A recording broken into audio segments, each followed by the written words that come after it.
Salve, salve, meus amigos! Deixe seu like neste vídeo, inscreva-se no canal caso você não seja inscrito. A gente fala muito sobre Flamengo por aqui e tem informação, né? Nesse período de Copa do Mundo, é claro que a janela ainda vai abrir e o Flamengo se movimenta nos bastidores para contratar um atacante que nesse momento é um nome misterioso, é um atacante misterioso, né? Ninguém sabe ao certo quem é esse cara.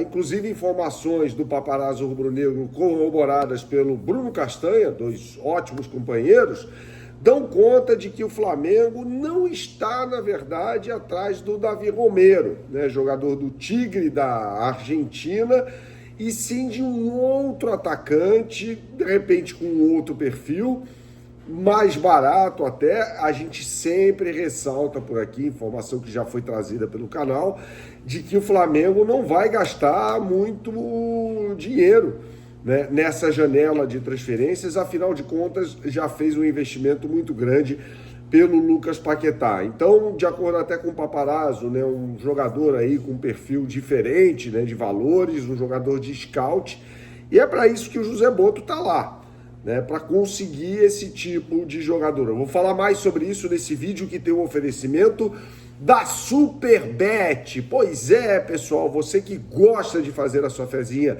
ainda não conhece a Super, meu camarada, então fique sabendo que é uma plataforma 100% regulamentada, aquele Pix cai na hora para você. E tem muito jogo legal para você fazer a sua fezinha. Eu vou destacar nessa segunda-feira a partida entre Argentina e Áustria, duas equipes que venceram na primeira rodada da fase de grupos da Copa do Mundo. A Argentina, todo mundo sabe, com 3 gols do Messi, derrotando a Argélia, e a Áustria também deixando uma boa impressão ao vencer a Jordânia por 3-1 na sua estreia. Time muito bem treinado pelo Ralf Rangnick. E você não vai ficar fora dessa, então aponte sua câmera para o QR Code que aparece aqui na tela nesse momento, ou então clique no link que está no comentário fixado, e aí você vai acessar a Superbet e vai colocar o meu cupom, meu código, que é Bernardo, tá? Tudo junto em letra maiúscula, Bernardo, esse é o meu código para você se divertir no site da Superbet. E eu sempre lembro para você, hein? Jogue com responsabilidade, é só para maiores de 18 anos. Então, por que o Flamengo vai atrás desse atacante misterioso de scout, né? Porque o Flamengo fez um alto investimento no início da temporada para trazer o Lucas Paquetá, jogadoraço de bola, viu? Não caiam nessa de que o Lucas Paquetá é um jogador ruim, um bagretá, nada disso, né? Trata-se de um ótimo jogador que fez uma partidaça, inclusive, jogando pela meia esquerda na seleção brasileira contra o Haiti, né? Tudo bem, a gente relativiza aqui a condição do Haiti, não é um time que seja essas coisas e tal, mas o Paquetá, de fato, fez um jogaço. E existe, claro, uma má vontade com esse jogador, né? Por ser atleta do Flamengo, principalmente em outros estados que não o Rio de Janeiro, né? Há sempre uma desconfiança em relação ao Paquetá. Eu acho que é um baita de um jogador que acrescenta muito ao Flamengo e à seleção brasileira. Então, esse investimento foi feito muito alto no Paquetá, 42 milhões de euros, com impostos, mais comissão, uma conta que é maior. E o Flamengo, nesse momento, tem uma meta muito agressiva de vendas, sobre a qual a gente já falou aqui no canal, né? 256 milhões de reais, tendo realizado 47 milhões, mais os 10 milhões de euros do Rian Roberto.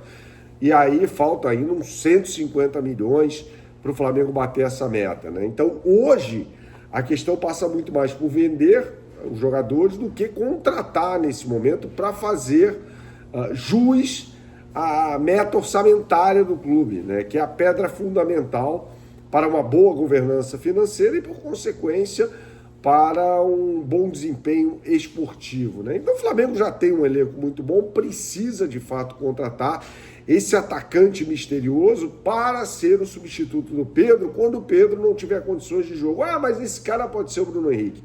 Eu não acho, eu discordo. Eu acho que o Bruno Henrique é um jogador para... Cara, ser centroavante assim em último caso só, né? Principalmente quando o Flamengo enfrenta times com linhas mais compactas, bloco mais baixo de marcação. O Flamengo tem essa questão com o Bruno Henrique, né? Que não é um pivô, não é jogador para fazer o pivô, né? É jogador para ter espaço de transição, jogador de velocidade, que pode atuar contra defesas que atuem mais altas, né? Então, na maioria das vezes, o Flamengo vai enfrentar times que marcam mais baixo, que dão menos espaço, e aí o Bruno Henrique definitivamente não é o cara para fazer isso. Então, eu vejo, na verdade, o Flamengo tendo de ir ao mercado para trazer esse centroavante. Aliás, faz tempo que deveria ter feito isso. E aí a gente volta à questão da grana, né? O Davi Romero é um jogador que custa caro, né? Assim, um jogador de scout que pode custar 7 a 8 milhões de dólares, lembrando que os jogadores na Argentina ganham em dólar, então é nessa moeda que a gente vai falar. Para trazer um atleta que custe menos, bem menos. E aí tem que ter a questão do scout, cara, tem que ser bom. O Fluminense fez bem isso quando trouxe o John Arias, por exemplo, já foi mal quando trouxe o Rodrigo Castilho, mas o Fluminense vai atrás de alguns jogadores de scout também, né? E o Flamengo precisa fazer isso. O Flamengo é um clube que trouxe o José Boto para ser seu diretor de futebol, justamente para conseguir identificar aí jogadores em outros mercados. Eu acho o mercado sul-americano uma ótima, tá? Para reforçar o time, não necessariamente ir atrás de jogadores consagrados, né? Isso aí o Marcos Braz faz também. Então, o diferencial, em tese, da chegada do José Boto ao Flamengo é justamente buscar jogadores de scout, até porque ele foi um scout, né? Passagem ali pelo Shakhtar, pelo Benfica, né? Ele mesmo fez esse trabalho. Então, assim, ele se cerca de pessoas, evidentemente, com essa competência para justamente ir atrás de jogadores com este perfil. Mickey Johnston seria um jogador com esse perfil, que não veio ao Flamengo, né? Jogava no West Bromwich Albion, ainda está lá, né? Esse jogador, mas aí seria contratado. Houve uma grita danada por parte da torcedores do Flamengo na rede social e tal. O Flamengo declinou da contratação desse jogador e acabou trazendo jogadores consagrados naquela janela de transferências, né? Saúl, Samuel Lino, Carrascal, Emerson Royal e tal. Então, alguns deles não necessariamente deram certo.